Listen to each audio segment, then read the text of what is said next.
All right, Dominique, thank you for joining me on Just Start Real Estate. I am super psyched to have you here. Thank you so much for having me. I can't wait to have this discussion today. Yeah, absolutely. I try sometimes in this show to bring people on who are maybe, just on the fringe of things that I talk about a lot.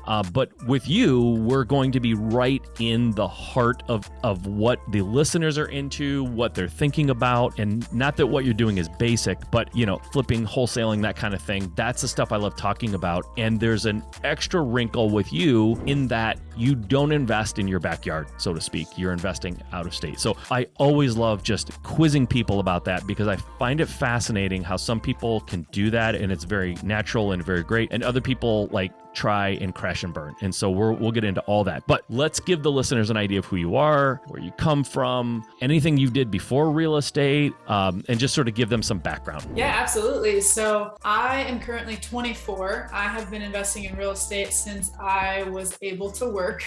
So I graduated high school at 17. So before real estate, I was basically a student. Even then, I was interested in real estate. I knew at least probably halfway through high school that I was not going to go to college. I was going to get out of high school and just start doing real estate. So I jumped in at 17 as soon as I graduated. Kind of got my start just getting my feet wet, learning about contracts and sales and what is real estate and what does it mean to buy a house and sell a house and all the different things. So I became an agent as soon as I could when I was 18 and just kind of got a little bit of experience with that. And then I jumped into wholesaling at 19, which is really when I started my investing journey and actually working with investors and learning about construction and all these things. So I did that for a couple of years and then got to the business I own today, which is mainly focused on flipping houses. I've got so many questions, and some of them maybe you've been asked and some of them maybe you haven't, but I have kids that are about your age and I'm curious, what was your home life like? Were your parents crazy entrepreneurs running around flipping houses? Were they normal 9 to 5?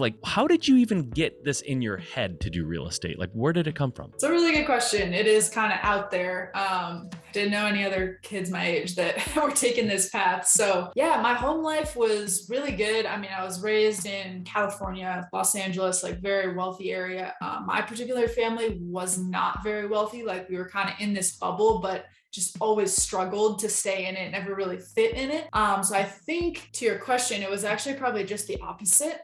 Seeing my parents, neither of them were in real estate, nothing to do. They never owned a home. I didn't have any idea even what real estate was until I started learning about it in high school. But I think it was the opposite. It was seeing my parents actually kind of struggling a bit growing up, always in debt, trying to figure out their finances, having to work a 9 to 5 and still scrape by, and just figuring out what I could do that would be different. They work normal industries. So where did you hear about real estate? How did it even hit your radar? So I heard about real estate for the first time. I was probably 16, and my mom had finally figured out how to save up and qualify for a loan to purchase a townhome. So it was the first time we weren't going to be renting as a family. And that was when I just even heard about the idea of buying a home and what is a realtor and all of these things. And so I became fascinated by the process. That was around 2012, 2013. So the market was really low, which is what helped her get a house. But because of that, pretty much all of them we were looking at and the one she bought were short sales and foreclosures. They were fixer-uppers. And so that kind of sparked that as well. She ended up buying a home that needed some work, needed some updating. Not only did I learn about buying and just the process of real estate in general, but also really piqued my interest in doing renovations and adding massive value to real estate. So just a side note here, does your mom still have that house? She does. Well, good on her, because that thing must have appreciated. She must have so much equity in that thing. It's sick, crazy. That's awesome. That's really cool. So I will say, most kids maybe don't see the foreclosure fixer-upper side a lot, but most kids see the process of buying a house and talking to realtors through their parents, but most kids don't flip houses. Where did the entrepreneurial side come from? Was it modeled in any way for you? Did anybody in your life have that lifestyle where you said, hey, I can combine this cool thing I learned with uncle or aunt, whatever's like lifestyle? Like, why did you even think as a young person that there was something other than a 9-to-5 life? I don't know if I have a perfect answer for you for that. Really seeing the struggle, not to get like too personal either, but my parents ended up getting a divorce kind of when I was around 10. And just like through that, I really saw how much financial like pressure can put on a family and just like be really hard. So I think it was probably around that time that both my brother and I started like, I don't know, just getting really interested in like, how can we make money and how can we not be in this type of situation? Okay. We just as kids, like we started a little side business, like, through middle school, high school. And we were always just kind of into like that sort of entrepreneurial spirit. What does your brother do now? Is he an entrepreneur or no? He's a contractor. He owns his own construction business. Okay, that's awesome. I'm not trying to like harp on this. I'm just very super interested. My wife, for example, when she grew up, she was poor. Her family didn't have a lot of money. And at a pretty young age, her dad started his own business. So he was an entrepreneur, but they struggled for a long time. Like when she got out on her own, her thought was, I want to get a job that makes a lot of money, that's stable, so I never have to worry about money again, right? It was like entrepreneurship scared her because she saw some of the struggles that they had and things like that. What was your parents' reaction when you told them at some point, I don't want to go to college, I want to be an entrepreneur, I want to flip houses, or I want to be in real estate somehow? What was the reaction? I think I was pretty lucky that it was a good one. I didn't have a family that was like, you have to go to college and we have this college fund set aside for you. So that was actually really nice that I felt like I had a lot of freedom and flexibility. But I think I was always just like so confident from a young age and sure. And my parents could see that, like that I definitely had the interest and was already working towards it. Like before I even graduated high school, I had already reached out and figured out which real estate agent that was like really successful and well-known in our area was going to take me in and let me work for them. So like I was already lining things up and kind of on track. And I think they just saw that and I think you'll make it work. You may or may not see it because you're kind of in it. You know what I mean? Sometimes it's hard to see the forest for the trees. Like you're in the trees, but I'm telling you from a distance and from someone who has kids your age, it is incredible how clear and focused and determined you were at a young age. That's unusual. I'm not sure if you're aware of that, but that is incredibly unusual. How many flips do you anticipate doing in 2022? Let's just use this year as an example. Do you have an estimate or a goal of how many flips you want to do this year? I'm hoping we buy around 15 or 17, somewhere in that range this year. Okay, for sure. That's amazing at 54, but it's incredible at 24. So you went into, you were an agent first. What did you think of that life? What did you think of the agent, track? I remember coming out of day one of working for an awesome agent, like the most successful in our area. And I told myself, I do not want to be an agent. Absolutely zero interest. Day one, I already knew it's just not for me. It's so transactional, paperwork. It has really nothing to do with like buying or selling real estate. Like that's almost 0% of the job, to be honest. It's finding clients and dealing with the paperwork and all that stuff. So it wasn't for me, but I also knew that it was going to be a pivotal part of my journey, just learning that side of things. Like that's all stuff you have to do and almost know better than your agent as an investor so that you can pick the right one to work with and almost babysit sometimes with certain transactions. Like you want to know everything that's going on when you're the one putting your own money at risk. Totally. And I could not agree more. I know that a lot of people will disagree with me and probably you on this. I would, with a gun to my head, I would not want to be an agent, but I love real estate. I love flipping houses. I love wholesaling. I love all that, but I wouldn't be an agent for all the money in the world. It sounds horrible. I've seen that life and I don't like it. And to that point, I've stubbornly avoided getting my license for all these years because I just refuse to believe I need one. But sometimes it's good to see what you don't want, right? And so you went down that path and didn't want it. How long did you do the agent thing? How long were you an agent and before you started becoming an investor? I was working there for about 2 years, my first 2 years out of high school. I was not 18 yet for the first bit of it, so I didn't actually get my license yet, but I was still in the office working with that team. So amazing. All right. So the first thing you did in the actual investing side is become a wholesaler. I'm curious because I usually counsel people, if they come to me early on and they're like, I want to be a house flipper, but I'm going to wholesale first and then I always say, go right to what you want. But you started wholesaling. Did you know that you wanted to be a house flipper flipper ultimately, or were you just sort of in the experimental phase where you're like, I don't know, maybe wholesaling's my thing? Why wholesaling first? I think I just felt like I didn't know enough yet. Well, first of all, I was also 19, so I didn't have any money and I had never done any sort of investment deal. So It seemed like a very tough task to either use my own money, which I didn't have, or like work with somebody else that was going to trust me enough to go buy a house and flip it with their money. So I wanted the deal experience. I wanted to do a bunch of transactions. Like there was so many things.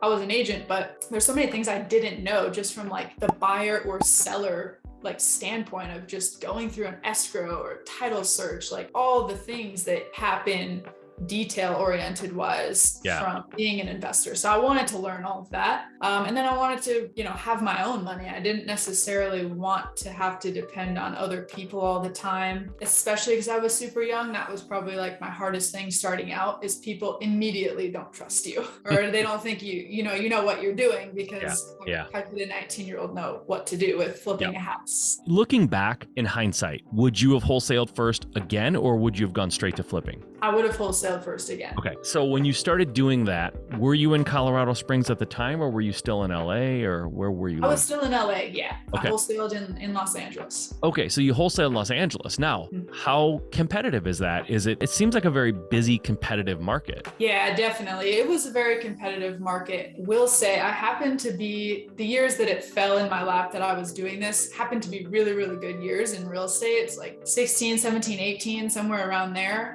The market everywhere, but especially in LA was booming and people were like just anxious to get into house flipping. So there were a lot of buyers, which was really nice. Pretty much most deals that I could get, I could easily sell. Yes, the sell side, very easy. But how did you find deals back then? And I want to know how you find them now. But first, let's just talk about back then. How were you finding them in 2016, 17? Yeah, great question. So I think two-part answer. One, I actually got to be part of this little like wholesale team. It was almost like a real estate agent would have a team, but it was a team that all wholesaled, everybody wholesaled. And so that was really key and crucial to a lot of my success for a couple of reasons. One is similar to real estate agents where everyone was on their own, doing their own deals and such, but you're in an office surrounded by people who are all doing the same thing. And so I was able to learn really, really quickly just what was working, what wasn't, what to say and on the phone and all these things. And so that was really helpful.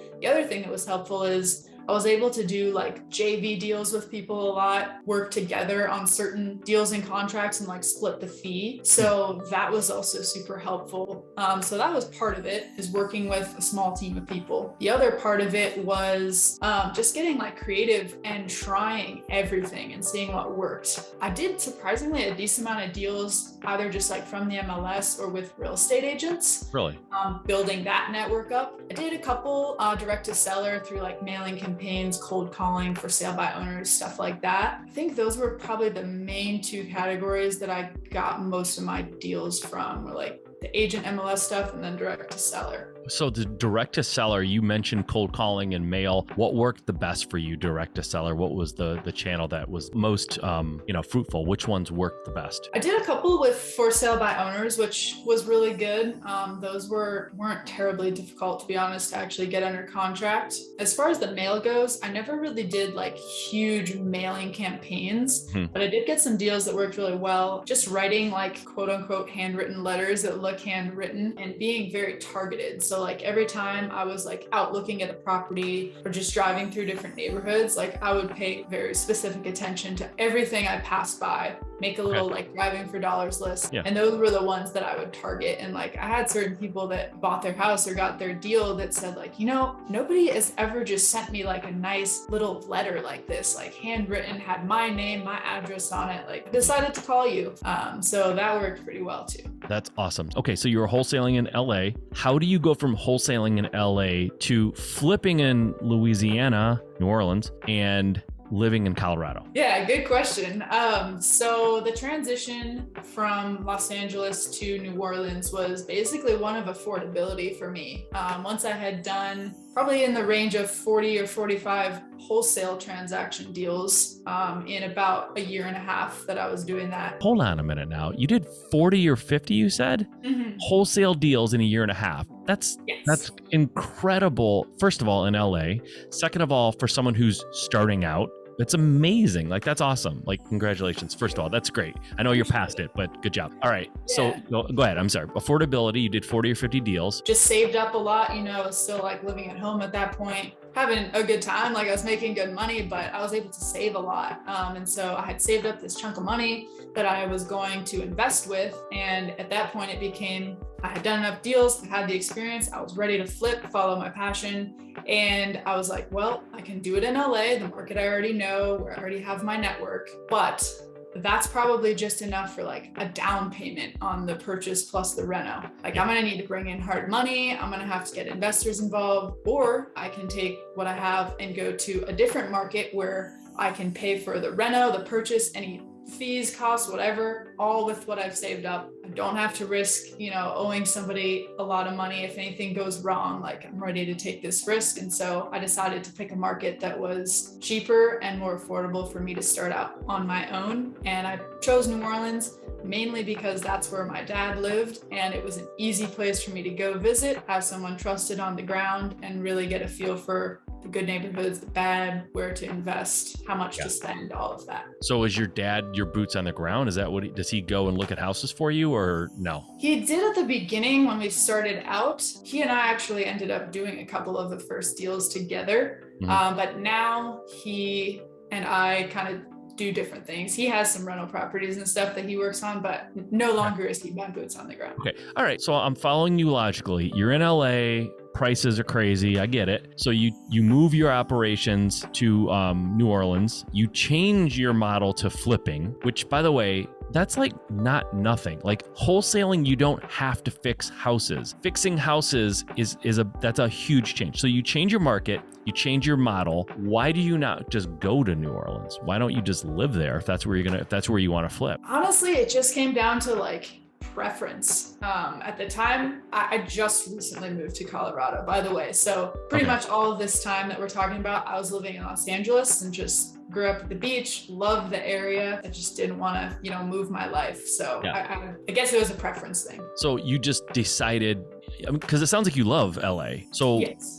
Again, if I'm digging into something personal, you can divert me. But why? Well, why was there a preference to leave where you love? You love it in LA. Why would you leave? Again, honestly, has come down to like the affordability thing. Okay. All right. No, that's fair. Yeah. I mean, that makes sense. Okay. I just didn't know if there was something else. And so and this is like so not about real estate. I'm just curious why, Colorado's great, but of all the places, why Colorado, right? You're not by the ocean. Like if you said I went to somewhere in Florida, I'd go, okay, beach, warm. Like Colorado's a different environment. Why Colorado? Yeah.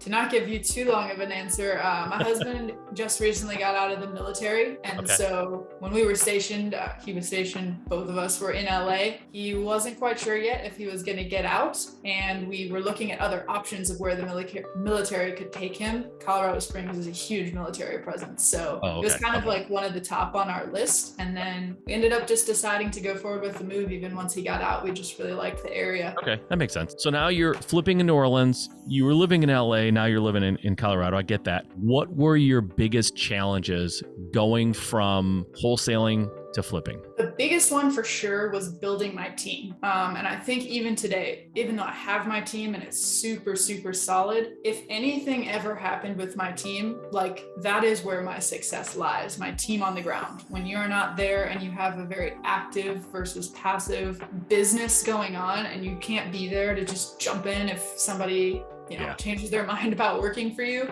I know for a fact that would be like so critical to my success. So finding those people from the beginning and like figure out who I needed and how to vet them and, how to build the loyalty, especially when you're just starting out and you only have one project going at a time. That was the hardest part for sure. How did you learn that? Just trial and error, intuition, instincts, or did you have someone helping you guide you through that at all? Or how did you figure it all out? A lot of it was just slow and steady, and yeah, figuring it out step by step and one mistake at a time. I don't think anybody actually that's on my team today was originally on my team, or like the first contractor I hired or the first realtor I worked with. It's definitely been through trial and error, like working with people, figuring out what I need and don't need, and what people can bring certain aspects to the table that are beneficial to the business and the success.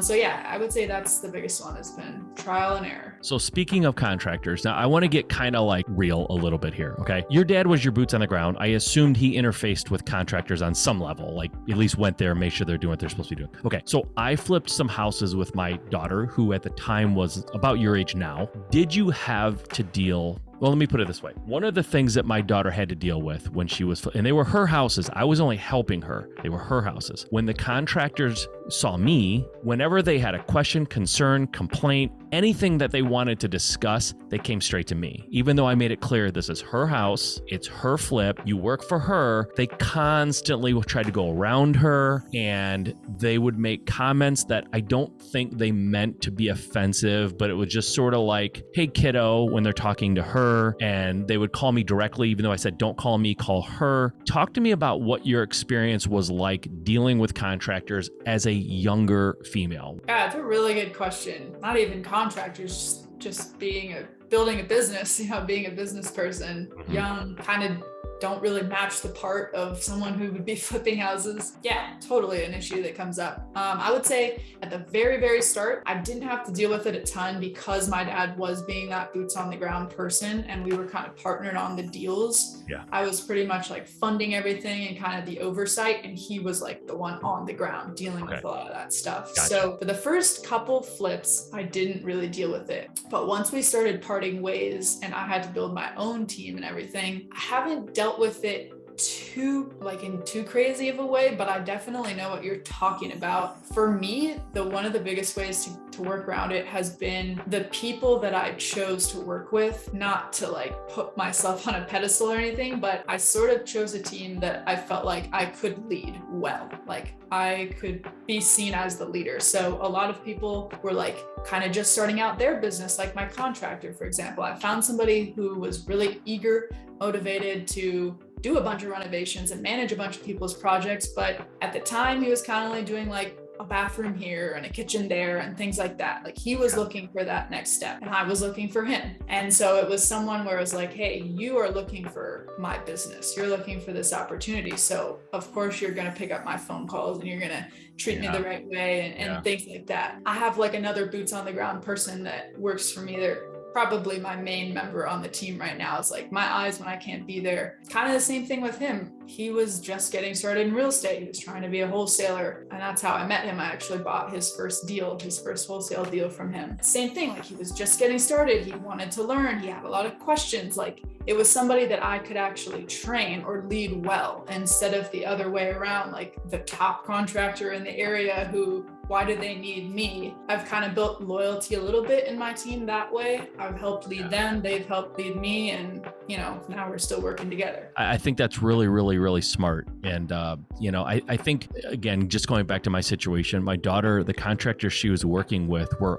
older guys, like in their 40s, 50s, and they just had a hard time taking her seriously for whatever reason. I don't even think they meant any harm. It's just, they just couldn't conceive of it. Right. And so working with someone who's a little newer themselves, that makes tons of sense why they would not have those experiences and not even think it's a thing. So that's really cool. So when it comes to investing in Louisiana and New Orleans and living somewhere else, we talked about how you found deals in LA. How are you finding, because now it's also 2022, right? So it's a different market. How are you finding deals now? You said you're going to do like 15 to 17-ish this year. How are you finding them? A good chunk of them come to me through relationships that I've built, wholesalers that I network with, agents that know I'm buying, and we'll give them the listing or whatever. We definitely do not a ton, but a decent amount of direct to seller marketing. A lot of cold calls. I don't do them, but we have a lot of people making cold calls. A little bit of mail.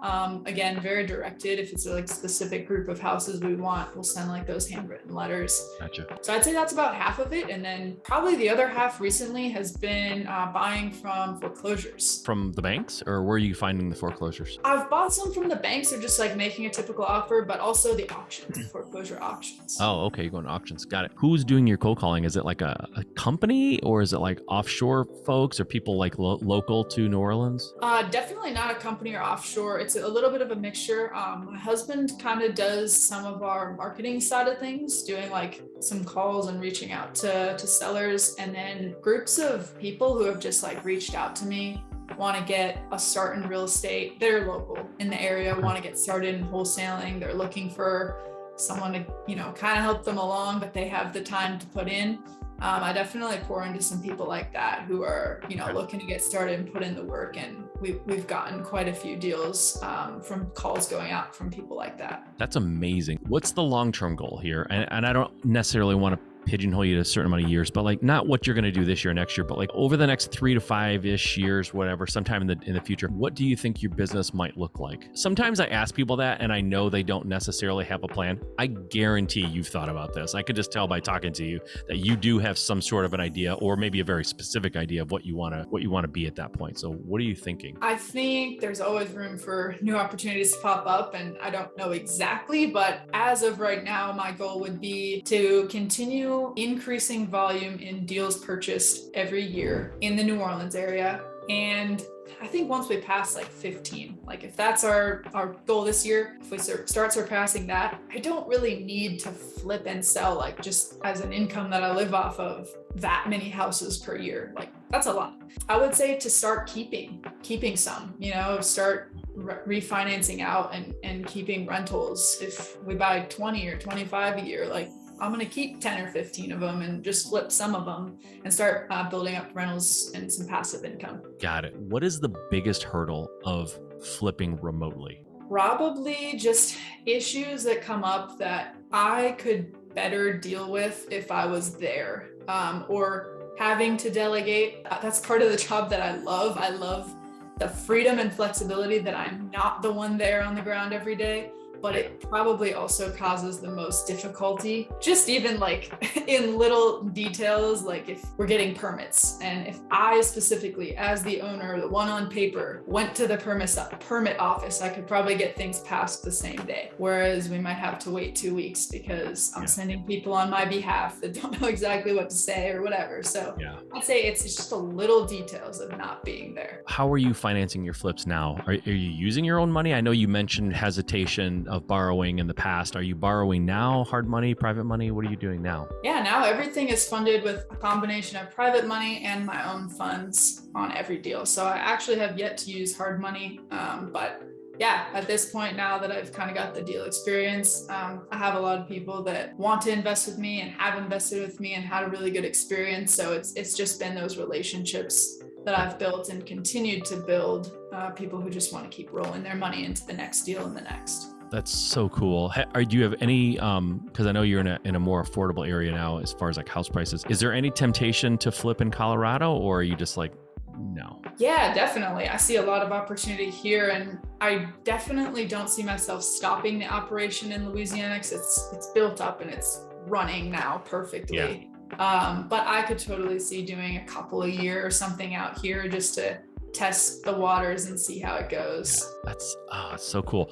Just that lifestyle that you've been able to cultivate for yourself, that freedom of time. I'm assuming a level of financial freedom and maybe tremendous financial freedom at age 24 is crazy. And it's just like, I'm talking about your plans in 3, 5, 6 years. It's just amazing. I know it's to you, it's just you. You're just you. It's probably hard to be overly impressed. But as someone who has known a lot of people your age who just don't have their stuff together, they don't have any clue what they want. If you ask them what they want, they don't know. It's just amazing that you were so clear so young, and it's giving you such a tremendous head start on your life to having the life that you want. So I'm just super duper impressed. I think that you're incredibly clear thinking and focused, and that's sort of rare with any age group. It's super rare. So congratulations on that. Anything you want to leave folks with as we go here? Any thoughts you might have? Yeah, no, thank you so much. I appreciate the encouragement. Yeah, I would say I say this a lot, but people that are looking to get into real estate, looking to get started, it sounds like such an amazing thing. And like to look at where I'm at now and the financial freedom, the time and all the things you just said. But to remember that like it didn't just come to me, like it came through. I didn't even get to talk about really the years of like starting out, the being the agent and doing the wholesale, and like how many days, months, years I spent just like cold calling or knocking doors and like practicing the scripts and getting things down to be like where I am now. So I'd say remember that if you're thinking of getting started, not to deter anybody at all, but to just know that like you're entering into a career, right? Like anything else that you'd go to school for, or like take time to learn, like it's the same, and you have to put in a lot of time, a lot of effort, and it will pay off. But jump in, get started, be ready to put in that effort. Don't just expect your first deal to come to you on day 3. Expect it a year in, that might be what it takes. But you gotta get started. You gotta get after it and, start learning, and the deals will come, the experience will come, everything will come if you're committed to that hard work.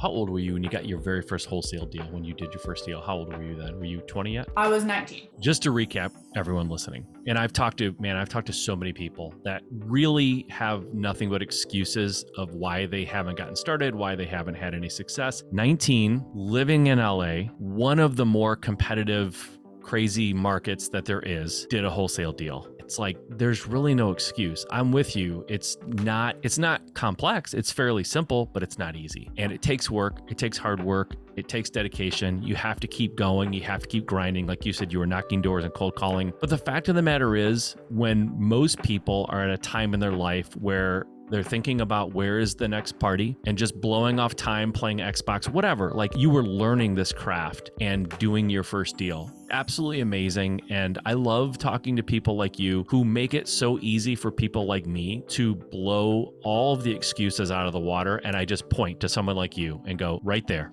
What is your excuse? Right there. She did it. Why can't you do it? Right? And maybe I'm talking to somebody, you're 35, you've saved money, you've got experience in real estate. Like, what is your excuse? Why are you not doing it? Right? And it's like, well, the excuse. But then I go, but look at Dominique, look what she did at a young age. So congratulations on your success. You're awesome. I really enjoy meeting you. I appreciate your time. Thanks for coming on and being inspirational and transparent. I mean, I asked you some direct questions, so I appreciate that. And I cannot wait to see how things go for you in the future. And there's zero doubt that you're going to be successful. You already are, but I mean, there's zero doubt you're going to get to whatever your next goal is, whatever that is. So thanks for doing this. It was great to meet you, and good luck in everything you do. Thank you so much. Thanks for having me. This was awesome. I really appreciate your time as well.